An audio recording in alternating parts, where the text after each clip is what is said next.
Au revoir.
You my house right drink Balinese cookies. Oh, that's so kind. Thank you very much. Thank you so much.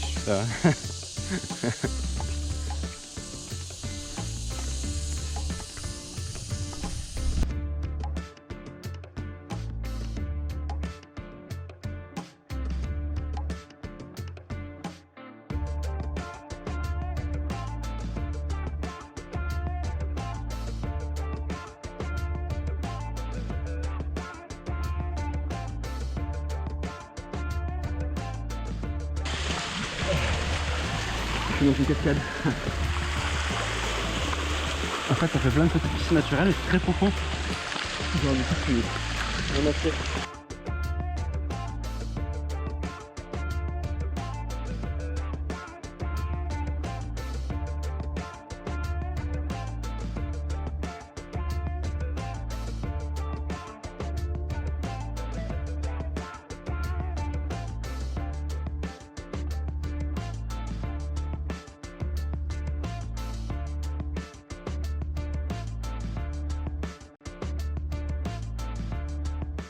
Hello les gars, j'espère que vous allez bien.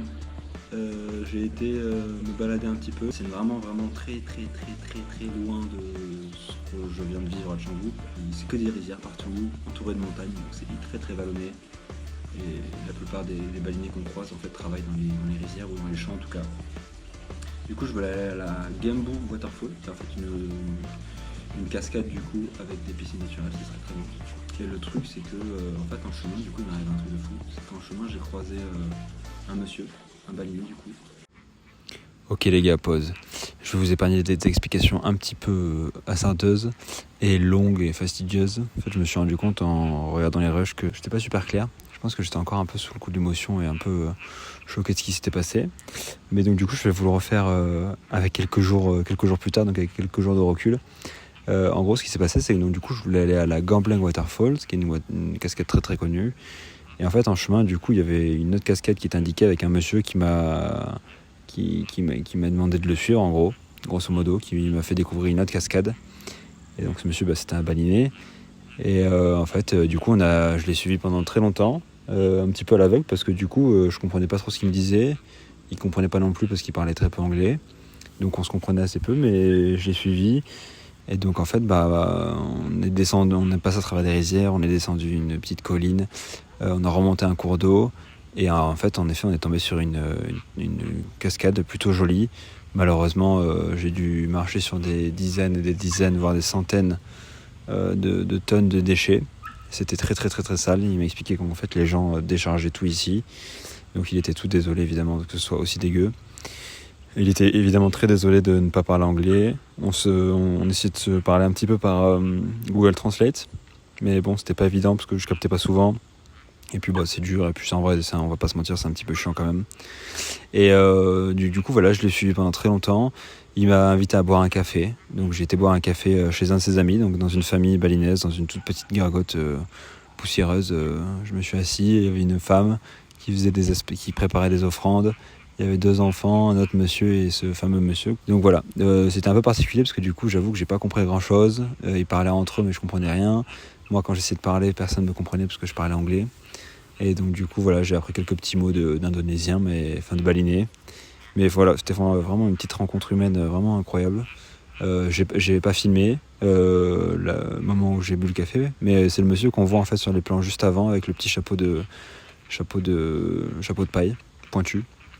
Voilà, c'est ce petit monsieur. Il voulait aussi m'inviter à déjeuner chez lui, mais j'ai décliné l'invitation parce que j'avoue que je me sentais assez gêné d'accepter déjà qu'il m'avait payé le café. Voilà. Et en partant, du coup, j'ai demandé s'il fallait que je paye quoi que ce soit. Il m'a dit non, tu fais partie de la famille maintenant. Enfin bref, trop mignon. Vraiment une très belle rencontre humaine. Voilà, la vidéo reprend son cours. Hello guys. Bon, il est 22h45. Je viens de me réveiller. J'ai dû dormir, je pense 1 heure. Il y a mon guide qui arrive dans 15 minutes me chercher à l'hôtel normalement. Donc je suis en train de me préparer rapidement. Et puis voilà, et puis après on y va. Et c'est parti pour 10h de marche. Et puis je reviens d'ici 12h dans mon lit normalement. Si tout se passe bien.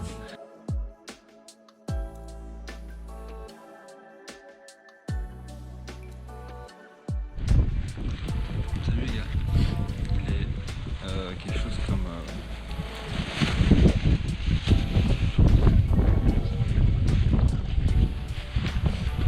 Ça fait...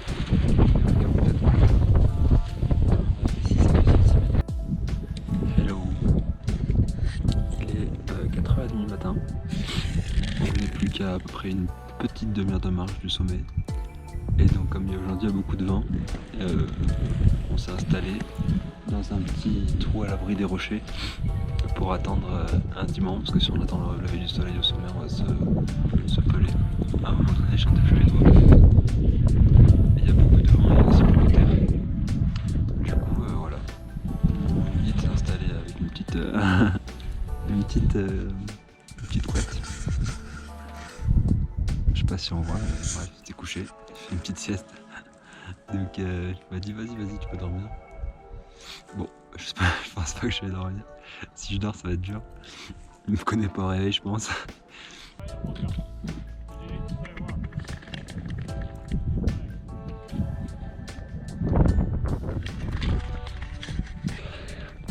Ah, on y est presque. Plus que quelques mètres pour le sommet. Je me les gèle, genre grave. Tout mon corps tremble. On a fait une pause là, ça fait très froid. Mais bon, je reprends le sommet. Bisous.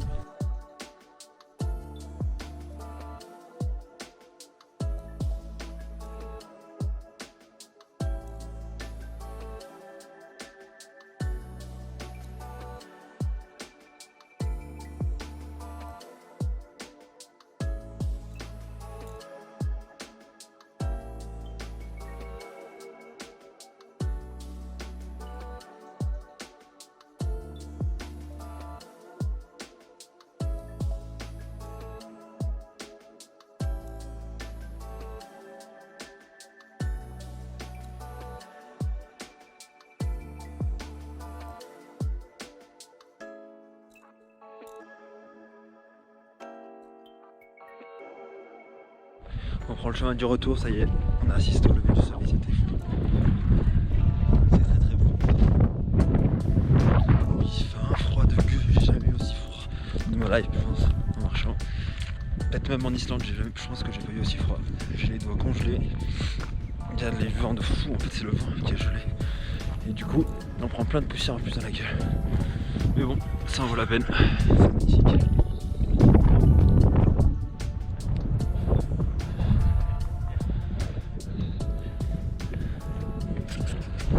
Maintenant il faut redescendre tout ça. On est arrivé par là. Je vous filme juste la descente parce que c'est vraiment vertigineux. On est tout là-bas dans le trou là. C'est vraiment vertigineux. On va essayer de pas se péter une cheville. Pas maintenant quoi. Après avoir bravé tout ce froid. Allez go. Faites-moi bon courage. Salut les copains. Je vous fais un petit plan armoire parce que le trépied est dégueulasse donc je l'ai lavé. Et tout cracra. Voilà, du coup j'ai pas trop filmé la descente du mont Agung parce qu'en même temps c'était très technique. En gros la randonnée faisait un peu plus de 6 km de long aller-retour, donc ça fait que 3 km. Mais par contre c'était genre comme ça, il y avait près un peu moins de 1400 mètres de dénivelé positif et du coup négatif. Voilà, du coup en descente on a cavalé avec mon guide. On a été un peu comme des bourrins, mais bon franchement ça s'est bien passé, on a juste fait une petite pause. Et donc au total on aura mis quelque chose comme je pense 7 heures à peu près aller-retour, en comptant les temps de pause et les temps de prière. Pas tous, mais les temps de pause courts on va dire. Et les temps de prière slash offrande. Voilà, c'était vraiment trop bien. On a pu voir au sommet le lever de soleil était genre incroyable. Par contre j'ai eu tellement froid, c'était un truc de fou. Le vent était genre gelé. Mais bon, c'était trop bien. Et le fait que ça se fasse de nuit, et comme c'est une montagne, enfin un mont sacré, et qu'il y ait quand même une espèce de un peu d'aura autour, mon guide il s'est arrêté genre 6-7 fois prier et faire des offrandes. Ça met quand même dans un petit mood, donc c'était vraiment très sympa, vraiment cool comme expérience. Je recommande. C'est pas si dur que ça physiquement, enfin il faut quand même pouvoir marcher 7 heures d'affilée, voilà. Mais après honnêtement je m'attendais à ce que ce soit pire la montée, franchement au niveau du rythme j'ai trouvé ça presque lent. Parce qu'après moi j'ai des grandes jambes, juste mon guide, enfin même les balinés de base, ils sont quand même en général, pas faire de généralité non plus, mais plus petits et plus maigres que moi quoi. Du coup moi j'ai des grandes jambes, je peux grave monter comme ça, monte que des giga marges, moi je peux faire des grandes allonges que peuvent pas trop faire. Par contre en descente, c'est les cabrias. Waouh, mon guide en descente il faisait peur.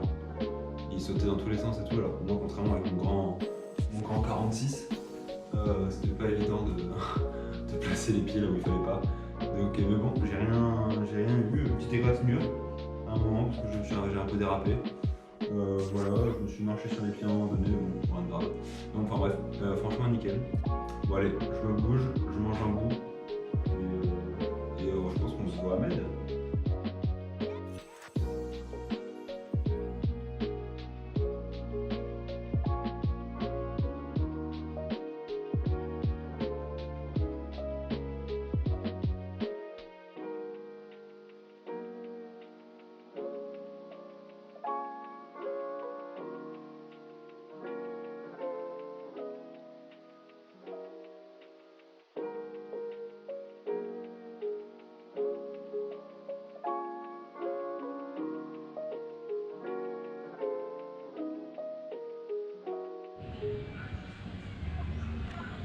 La mer est juste là. Il y a juste la route à traverser. Et après, ça c'est mon hôtel. Et puis toute une partie resto, beaucoup de chats, des chats partout ici. Une très longue piscine qui en fait permet de faire du freediving, donc la plongée en apnée. Et ensuite il y a les chambres par là-bas. Il y a des petites douches ici à l'extérieur. Et après par là c'est les chambres. Ça c'est ma chambre, enfin ma chambre partagée on va dire. Et là-bas il y a plein d'autres huttes. Et ils dispensent aussi des cours de yoga.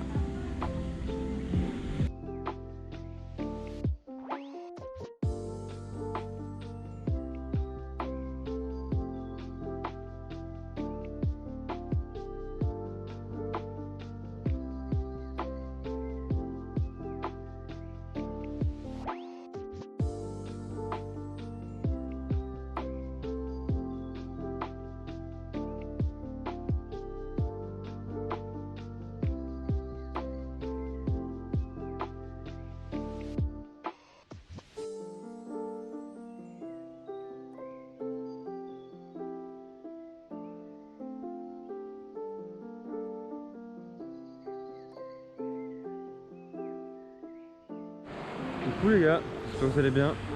Comme vous le voyez, j'ai les yeux collés. Il est 7h du matin. Le dernier jour, je dois check out à 10h. Je suis toujours à Med du coup. Je me suis levé tôt pour aller snorkeler une dernière fois. Très beau.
Voilà, c'est la petite nage du matin. Je vais me sécher, profiter un peu du soleil, rentrer, me doucher.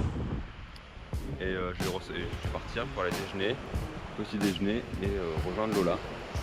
Voilà, gros bisous, ciao.